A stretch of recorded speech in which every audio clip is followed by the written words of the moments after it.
Alors, deuxième exercice, donc un exercice similaire au premier, on considère une famille de vecteurs de R3 et on se pose la question de savoir si cette famille est libre.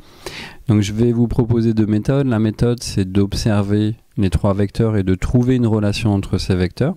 Donc d'une certaine façon, je suis déjà en train de vous répondre à la question. Et la seconde méthode, c'est la méthode classique, c'est-à-dire on écrit une combinaison linéaire des trois vecteurs ici, on écrit que c'est égal au vecteur nul, et on regarde si cela implique que tous les coefficients de la combinaison linéaire sont nuls. Alors concernant la première méthode, en fait on va deviner une relation entre les trois vecteurs et je vais vous donner un petit élément qui va vous permettre de deviner cette relation. Je vous rappelle qu'une famille est liée, c'est-à-dire une famille n'est pas libre s'il existe une relation qui relie les vecteurs, c'est-à-dire une relation du type alpha U1 plus bêta U2 plus gamma U3 égale vecteur nul, ou alors si l'un des vecteurs peut s'écrire comme combinaison linéaire des autres. Donc regardons les deux premiers vecteurs. Il est immédiat de voir que ces vecteurs sont non collinéaires, par conséquent ils constituent une famille libre. Ensuite, ce qui va nous guider dans notre devinette de la relation, c'est ce 0 qui est ici. Alors je ne vais pas rentrer dans l'explication précise aujourd'hui, parce que je le ferai ultérieurement, mais dans ces cas-là, je vous propose de faire une combinaison des deux premiers qui permettent de trouver 0 et de regarder ce qui se passe. Alors, naturellement, on va faire U1 moins U2, et si on fait ça, voici ce qu'on trouve. 0 moins 1 égale moins 1, 1 moins 0 égale 1, et moins 1 égale 0, c'était le but. Donc finalement, on trouve l'opposé du vecteur U3, c'est-à-dire U1 moins U2 égale moins U3, c'est-à-dire U1 moins U2 plus U3 égale le vecteur nul, et la combinaison linéaire n'est pas triviale, ce qui prouve que la famille est liée. Alors, on peut l'observer ici, Voilà, on a tout de suite remarqué que V2 moins V3 est égal à V1. Et pour vous aider, en fait, comme je l'expliquais, vous utilisez les zéros des vecteurs. Alors là, on avait vraiment le choix parce que chaque vecteur comporte un zéro. Donc, on réaffirme ici que, par exemple, on a une combinaison linéaire dont tous les coefficients ne sont pas nuls, puisque les coefficients sont 1, moins 1, 1, qui donne le vecteur nul. Alors, en fait, ça c'est pour revenir à la définition, ou tout du moins à l'une des caractérisations, mais cette relation ici est suffisante pour affirmer immédiatement que la famille n'est pas libre. Un petit pouce pour le chat. Alors la seconde méthode, comme on le disait, c'est une méthode extrêmement classique, donc il faut absolument la connaître.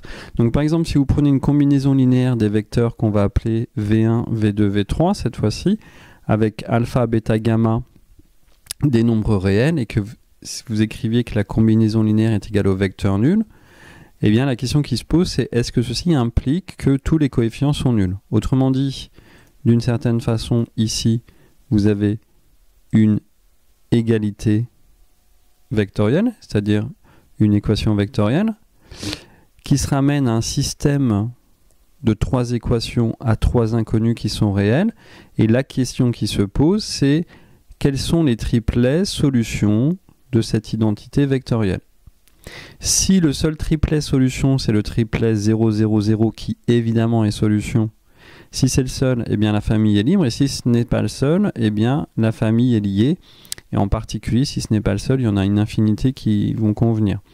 Alors regardons le système qui est ici. Alors comment trouve-t-on par exemple bêta plus gamma égale à 0? Eh bien c'est alpha 0 plus bêta fois 1 plus gamma fois 1 égale la première composante 0. En particulier, ceci signifie bêta plus gamma égale à 0.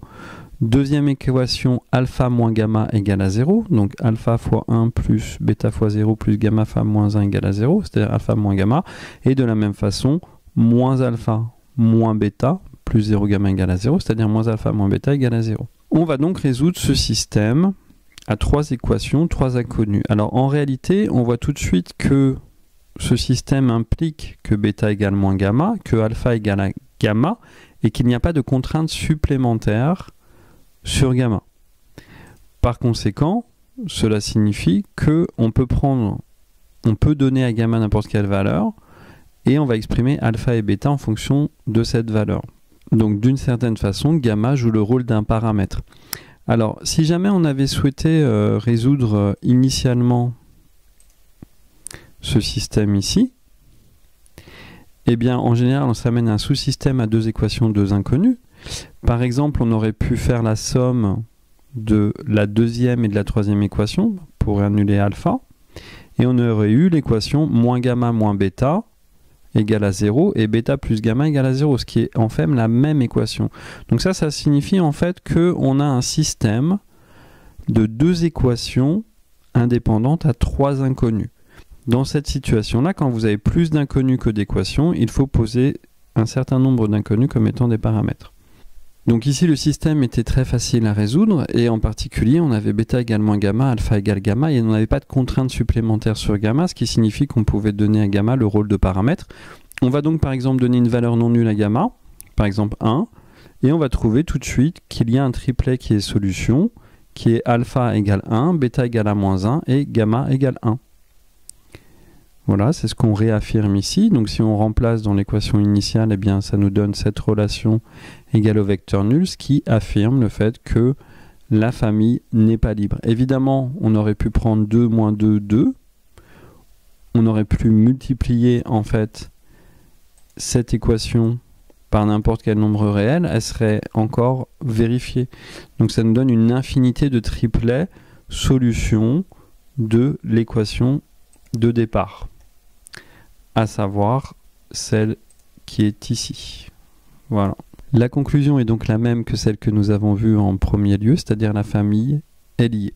Alors, un petit point particulier qu'il faut retenir dans cet exercice qui est important, c'est que quand vous faites la résolution de système où vous avez plus d'inconnus que d'équations, il faut poser un certain nombre d'inconnus comme étant des paramètres.